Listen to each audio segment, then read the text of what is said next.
პირველ რიგში დაანონსებული კონცეფცია ასახელებს გამოწვევებს. ამ გამოწვევებში არ არის ნახსენები თანამედროვე 21 საუკუნის გამოწვევები და ის სრულიად გამიზნულია სისტემის საბჭოურ სისტემაში დაბრუნებისკენ და წარსულში დაბრუნებისკენ.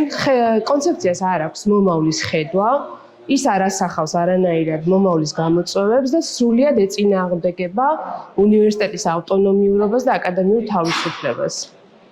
ის არის არაკონსტიტუციური და სრულიად არ მოდის თანხმდრაში განათლების, უმაღლესი განათლების იდეალებთან, იქნება ეს საუნივერსიტეტო იდეალები, ბოლონიის პროცესის პრინციპები და ღირებულებები, უმაღლესი განათლების სივრცის ერთიანი პრინციპები და ღირებულებითი სისტემები და ანუ არანაირ თავსებადობაში არ მოდის ჩვენი ქვეყნის მომავალთან და ხედვასთან.